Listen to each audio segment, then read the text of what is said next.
Ever look at your bank account and wonder where your money went? Or see charges you don't even remember signing up for? Those little monthly fees add up fast. I'm Desiree, and I'm going to share a quick tip you can do to find out exactly where your money is going. Now, there are apps that help track your subscriptions for you, but most of them just turn another subscription that you're stuck paying for, and then we're in this cycle all over again. That's why in this video, I'm going to show you how to do it yourself, completely free, just using Excel and your own bank data. It only takes a few minutes. First, what you will need for this is the transaction data from your bank. So most banks do allow you to download your transactions into an Excel or CSV file. If you don't know where to or how to download these transactions, you can look for this symbol. And if you can't find the symbol and you need help, you can reach out to me and I will gladly respond or try to help you walk you through this.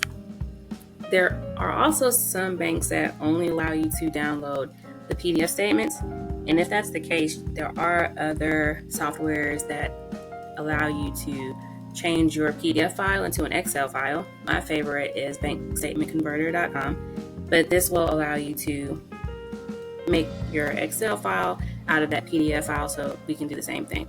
But that's the first step. So you may want to pause the video right now, go to your bank and download these transactions. I recommend downloading the transactions for a certain period of time, at least 6 months, because you're trying to see what transactions you're paying for over a period of time. So download your bank transactions for at least 6 months and then come back. Okay, now that we have our bank transactions in an Excel or CSV file, we're going to go into Google Drive. Now you can do the same thing in Excel. Most of the functions work the same in both of these, but we'll do this in Google Sheets because most people do have access to Google. So in Google, we're going to click New, and then we're going to click Google Sheets. Then we're going to go to File, Import, and click Upload. And here you will find the file that has your bank transactions on it. And you can just click Import Data. And now we have imported our bank transactions into Google Sheets.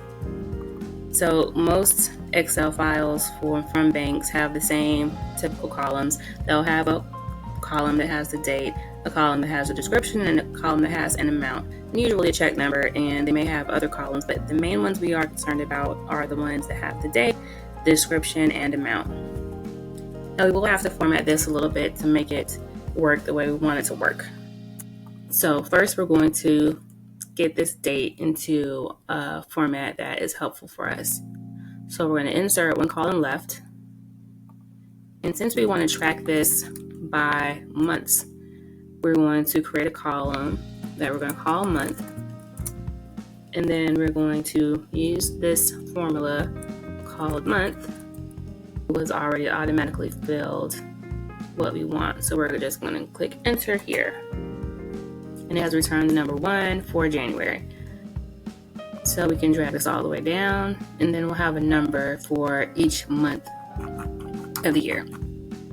Next, we're going to copy this description column over here somewhere. And what we need to do is split these descriptions so that we are only looking at like the first few letters, because each of these descriptions has a different set of characters in it, even though it's all for the same thing. So we're going to have to do a formula so that we just pull in this first name, Ife.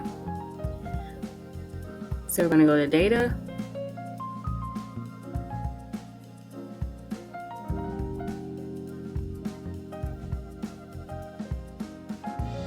split text to columns, and then you should have this separator note down here. And then we're going to choose, and this may depend on your bank, so you may have to use your own judgment here. For me, I'm going to use space. And now we see that it has separated that text that was in this one field. It has separated each and put into a separate column each word that was separated by a space, or each block of text. So now instead of having InfiniPay with all of these different characters for the same vendor, we have InfiniPay here. I don't need the rest of this, so I'm just going to delete it. And then I'm just going to rename this description to, just so I know this is a different description than this one here. Now we have our data formatted the way we want to. We're going to go to Insert, Pivot Table, and click Create.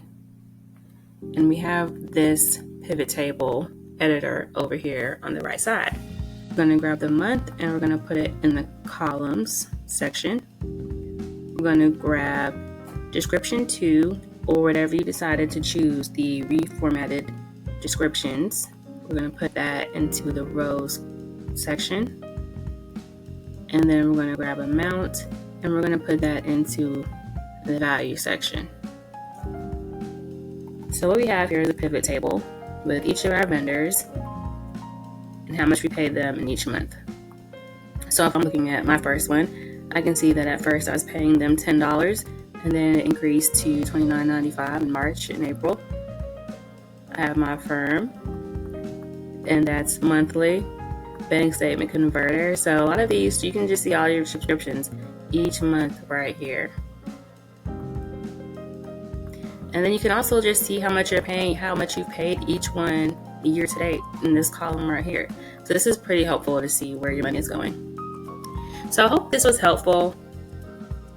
Just use this as a guide to see how much you're paying, who you're paying, and if there is a subscription that you forgot you were paying for, turn it off.